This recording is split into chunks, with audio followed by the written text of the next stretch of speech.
Hello everyone, kitchen for অলে আপনাদের সবাইকে স্বাগত।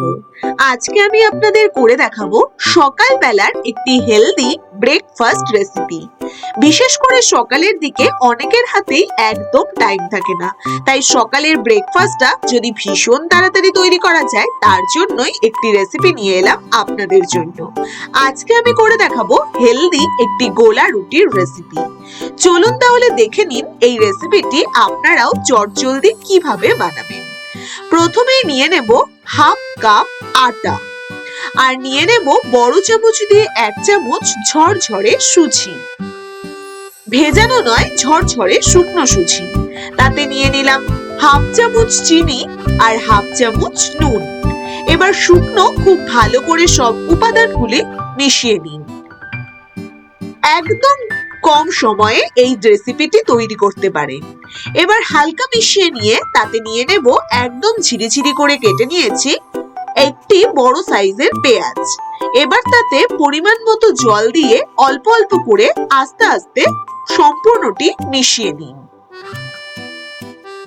জলটা একদমই বেশি দেব না, কিন্তু পরিমাণ মতো জল অল্প অল্প পরিমাণে দিয়ে একদম গাঢ়ও হবে না ব্যাটারটি, একটু পাতলা পাতলাই হবে। এইভাবে অল্প অল্প পরিমাণে জল দিন আর মিশ্রণটিকে খুব ভালো করে মিশিয়ে নিন।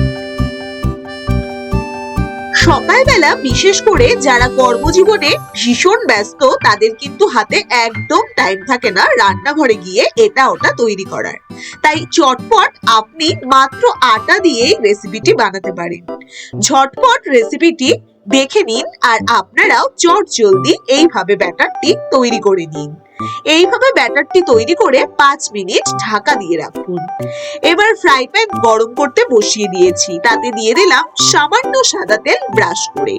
খুব ভালো করে ফ্রাই প্যানে সাদা তেলটি ব্রাশ করে নিন।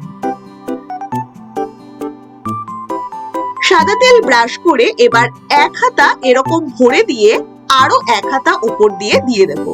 2 হাতা ভরে ভরে দিয়ে একটু গোলাকার শেপে আস্তে আস্তে এইভাবে গোল শেপে তৈরি করুন।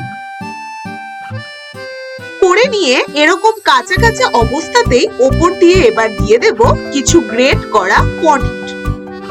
ওপর দিয়ে আস্তে আস্তে ছড়িয়ে দিন গ্রেটেড পনির। আপনারা চাইলে পনির নাও দিতে পারেন, তবে পনিরটা দিলে দেখতেও ভালো লাগে আর খেতেও ভীষণ ভালো লাগে। এবার ওপর দিয়ে দিচ্ছি অল্প সামান্য পরিমাণে গোলমরিচের গুঁড়ো সম্পূর্ণটার উপর ছড়িয়ে। এবারে ঢাকা দিয়ে রাখবো মাত্র 1 মিনিট। মিডিয়াম টু হাই ফ্লেমে রেখে দিন ঢাকা দিয়ে মাত্র 1 মিনিট। এবার 1 মিনিট বাদে ঢাকনা সরিয়ে অপর পাশটা উল্টে দিন। দেখুন ফ্রাই প্যানের গায়ে কিন্তু একদমই লাগেনি আর কালারটাও ভীষণ সুন্দর এসেছে। এবার আবারও উল্টে দিয়ে ঢাকা দিয়ে রাখুন মাত্র 1 মিনিট। 1 মিনিট বাদে আস্তে আস্তে ঢাকনা সরিয়ে নিয়ে এবার আস্তে করে দেখুন পনির গুলো যাতে কাঁচা না থাকে, একটু ভাজা ভাজা হতে হবে, তাই একটু হালকা হাতে উল্টে দিন আবারও।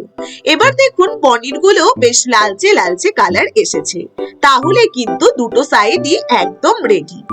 এবারে প্রত্যেকটি সেম প্রসেসে একে একে তৈরি করে নিন আর টমেটো কেচাপের সাথে গরম গরম সার্ভ করুন এই গোলা রুটি গুলো।